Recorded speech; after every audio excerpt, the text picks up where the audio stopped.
चला तर रोज रोज रात्रीच्या जेवणामध्ये काय बनवायचं काहीच सुचत नाही। आज आपण बनवूया उकडलेल्या बटाट्याची भाजी व पुडी। तर इथे मी 4-5 बटाटे जे आहे ते छान स्वच्छ धुवून कुकर मध्ये टाकले व त्यामध्ये भरपूर सारं पाणी घातलं आणि मधून कट दिला। कट दिल्याने बटाटे जे आहे ते छान आणि लवकर उकडले जातात। त्यानंतर कुकरची शिट्टी लावून 2 ते 3 शिट्ट्या आपल्याला मीडियम फ्लेम वरती करून घ्यायच्या। इथे मी कांदा, टोमॅटो आणि लसणाच्या 2-3 पाकळ्या घेतल्या। कांदा जो आहे तो छान असा बारीक कापून घ्यायचा। टोमॅटो पण छान असा बारीक कापून घ्यायचा। कांदा, टोमॅटो, लसूण छान बारीक कापून झाल्यानंतर बघू शकता अगदी बारीक जे आहे मी कांदा व लसूण अगदी बारीक कापून घेतलाय। कांदा व टोमॅटो बारीक कापेपर्यंत आपले बटाटे जे आहे ते सुद्धा छान उकडले गेले होते।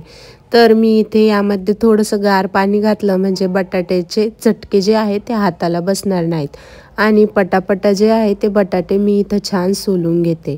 जर तुम्ही अजूनही चॅनलला सबस्क्राईब केलेलं नसेल तर पटकन जाऊन चॅनलला सबस्क्राईब करा, लाईक करा आणि भरपूर साऱ्या कमेंट करा। तर इथे पटकन सगळे बटाटे जे आहे ते उकडून घेतले, सोलून घेतले सॉरी।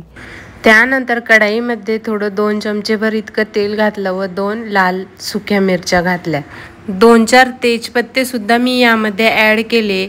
तेजपत्ते छान परतून झाल्यानंतर यामध्ये अर्धा चमचाभर आपल्याला जिरे घालायचे। त्यानंतर इथे सोललेला व कापलेला लसूण होता तो मी यामध्ये ॲड केला व त्यानंतर चिरलेला जो कांदा होता तो सुद्धा यामध्ये ॲड केला व अगदी गुलाबी होईपर्यंत छान असा परतून घ्यायचा कांदा।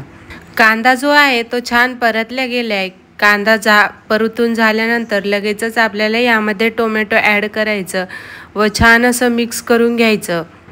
झाकून मिनिटभर परतून घ्यायचं म्हणजे टोमॅटोला छान असं शिजल्या जातं। त्यानंतर चवीनुसार मीठ घालायचं व परत एकदा मिक्स करून घ्यायचं। आपल्या घरामध्ये जे पण काही मसाले वगैरे असतात ते यामध्ये ॲड करायचे। मी इथे लाल तिखट, किचन किंग मसाला, धने पूड आणि हळद टाकली आणि छान असं मसाल्याला जे आहे कांद्या व टोमॅटोमध्ये 1 मिनिटभर परतून द्यायचं तेल सुटेपर्यंत।